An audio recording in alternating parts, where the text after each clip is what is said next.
Nearly 10,000 teenage deliveries have been recorded in the city of Tshwane in the last 3 years. This is according to Tshwane's MMC for Health, Rina Marx, who joins us now to expand further on this disturbing information. Ms. Marx, thank you for availing yourself this afternoon. So let's start with the ages of these young people that have fallen pregnant and what has since happened with their pregnancies.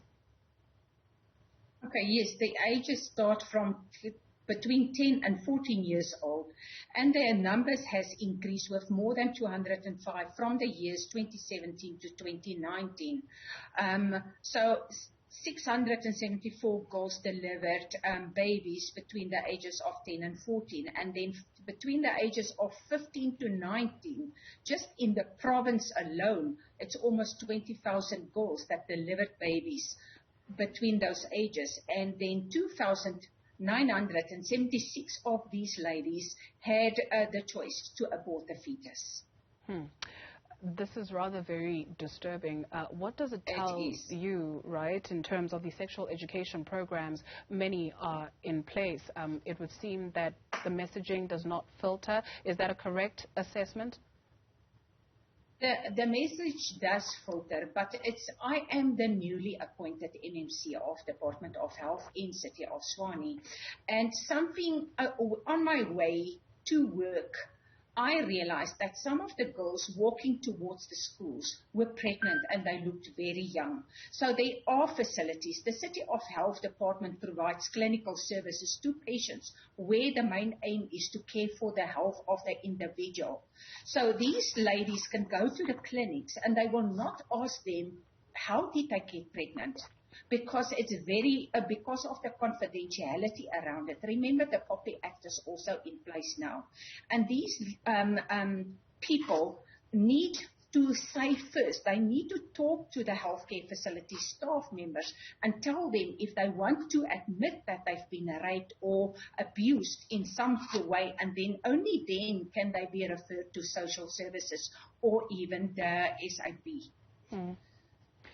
With the cases of these very young people, you speak of 10 to 14-year-olds, 15 to 19-year-olds. You just mentioned cases of rape. Do we know just how many were as a result of that?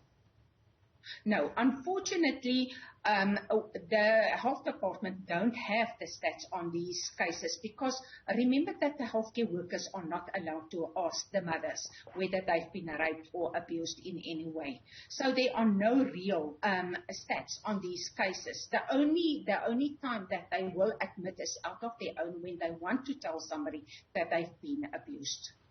The consequences of these very young people falling pregnant, in some instances, what do we see happening? Do they fall completely off the schooling system, or do some of them, give birth and then they have another opportunity to then get back into the schooling system? Do we know what then happens to them?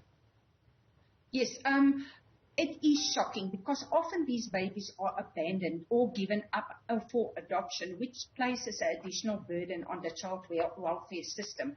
The financial burden on the state in terms of additional grants. Furthermore, teenage pregnancies in the whole has a lot of challenges, which include health, education, school dropouts, financial stress on the family and the community at large. There's also family disorientation and the stigma around this, and it has an influence both on the physical and the emotional status of both the parents and the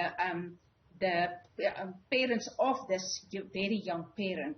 Teenagers themselves are unable to cope with parenthood because they're still children themselves. The girls, in many instances, are physically not ready to give birth, and that could lead to complications for both the mother and the baby as well. So there are some of these kids, they just drop out of school because they cannot cope with both being a parent to this baby and to go and complete their education.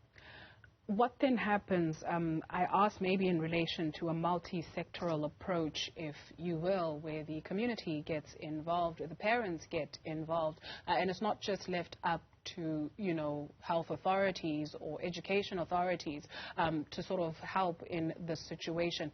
I don't even know what help would look like. Maybe you can help us? Yes, we can start first with this. The first step is to address the problems is for the parents. They should take responsibility and educate their children on the challenges around teenage pregnancies and how to avoid this. The second step is for this issue should be prioritized in the education system as a whole, especially in schools. And we know that the COVID situation since 2020 had a huge impact on this, because most of the times these kids didn't go to school. So these programs couldn't be implemented in the schools. And also community organizations that focus on youth must prioritize this matter, where they can develop strategies. So there's a lot. There's an upcoming, remember June is also a youth month. So they are planning, from the health department, they are planning 3 youth dialogues in different regions during the month of June with participants of community-based organizations and district supporting partners. Various educational material is available in all the healthcare facilities, and it's in all different languages. They can just get it from there. And also in community libraries, they can get information regarding this. Social media can also play a huge role in educating the public about youth health. These girls do not impregnate themselves. No. What do we see in the case of these men or the boys that impregnate them? What kind of messages are we telling them, one? And also, do we know whether it's, older men who are taking advantage of young children who are in desperate situations? Yes, it is. It is most of the time. And remember, they don't really tell us. But yes, there are older men taking advantage of these young kids. And sometimes it's a close family member. It's somebody close in that household that do take advantage of these kids. So it's not education only of these youngsters, but also of the community around them and of parents to be careful and look out for their children.